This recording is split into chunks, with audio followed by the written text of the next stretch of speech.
Suspects in a car!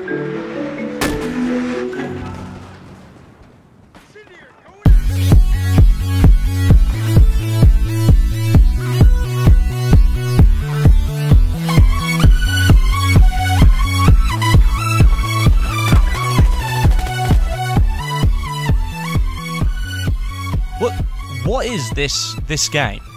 It looks like a game that the Westie was playing like a month ago, I think, but he hasn't posted anything like this for ages.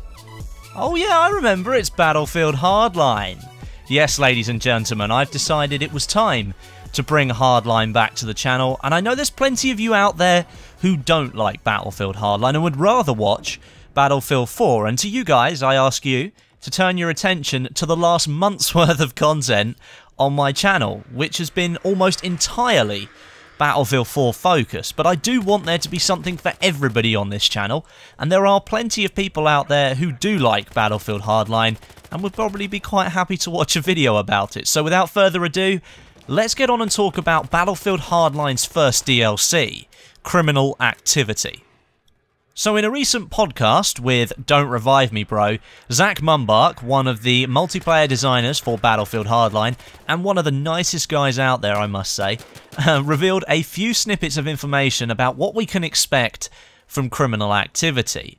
As we've all come to expect with Battlefield DLCs, we don't just get maps, which is what older Call of Duties used to do for DLC, we get a full range of content.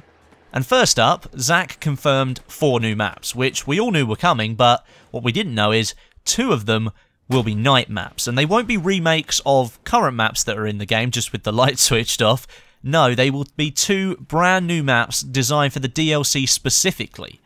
And of those 4 maps, all of them will be located in places like California and Florida in the present day. So for those of you expecting Hardline's first DLC to maybe take a step back in time, go back to the 1970s or something different and change it all up, well, that's not going to happen. They're keeping it present day, at least for the time being. We have no information to the contrary. Along with that, Mumbach also stated that the 4 new maps will be slightly more destructible, but that their main goal was making the visual messaging of destruction much easier to identify. So what that really means is, for anyone who didn't know, is that Hardline right now is full of objects that you'd expect to be able to destroy, like metal railings and stuff, but you can't destroy them. But then you can find that exact same railing across the other side of the map, and you can destroy it.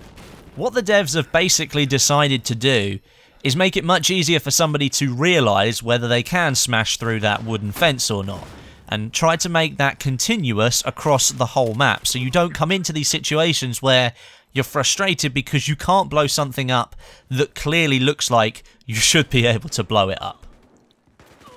In terms of scale, those 4 maps will fit in with the current 9 maps that we have in the base game for Hardline, so don't expect anything massive just yet. Mumbach did state that the larger maps that they are working on for future DLCs are likely to come later on in the game's life cycle as they take longer to perfect. Along with those new maps though, we can expect new vehicles, although no details were given as to what those might be, and more weapons. One interesting thing that was spoken about these weapons is that they're not going to try and lock them all into a premium DLC package or into the DLC itself. For example, in Battlefield 4, DICE released all new weapons as part of DLCs, or you at least needed access to those DLCs to be able to unlock them, meaning that players who didn't have access to the DLC just couldn't play with anything other than what came in the base game, and that can get a little bit boring, which is why I bought Premium. It sounds like Visceral want to make sure that those non-premium or non-DLC players still get access to some content to keep them playing the game.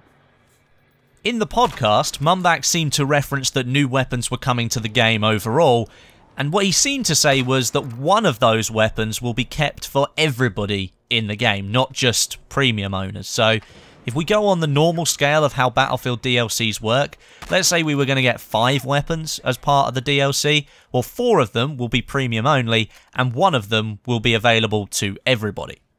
However, I must state that this hasn't been confirmed yet, because This podcast that Zach was on was done by the community, and he can only say so much in times like that when it hasn't been officially revealed. So they are working to try and get something like that sorted, but no promises were made. One other important snippet that I gained from the podcast actually was that there was a possibility of non-premium players trying out new maps with one of their friends who does have a premium membership, but also stated again that there could be lots of issues in getting that kind of thing sorted out, and that he didn't want to promise anything that they couldn't end up delivering on in the future. It's nice to know they've got it in mind, but we need to take it with a pinch of salt because it may never happen. And two other smaller things which I picked up on that I'm not sure many other people did actually, but there will be new masks coming in this DLC, like the Dino and Wolf mask that can already be unlocked if you really grind really hard. Again, no specifics, but they will be coming. And Mumbart confirmed that new songs will be added to the game for you to blast out as you drive around the maps. That's something that really made me smile the first time I played Hardline. I got into the car and the radio started playing with some really cool music on.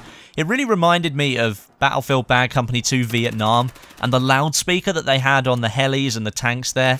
It's a really cool feature, and it's nice to see that Visceral are adding more of those songs into the vehicles because I'm so bored of the current tunes right now. And that's about it, guys. I'd love to know what you think because, well, there's not a huge amount of concrete information there, but there's some statements of intent again from Visceral, and they've released a very stable game. Fair enough, a lot of people don't think that the balance of weapons is all that great right now, but you cannot deny that the game is stable and it runs smoothly. There are a couple of issues that they need to sort out, but what do you think of all this information that's come out? Do you think that's a good thing for the DLC? Do you think there should be larger maps earlier on in the game's life cycle? What do you think about DLCs in general, especially on PC, when there's only about 5,000 players, and the DLC is going to split that player base with 4 new maps? Is that really going to work? Let me know in the comments below. Thanks very much for watching though. Hit me up with a like if you enjoyed the video today, and head on over to g2a.com/r/Westy and check out some great deals on the latest games. The link's in the description. But until next time, my name is Westy, and I'll catch you guys in the next video.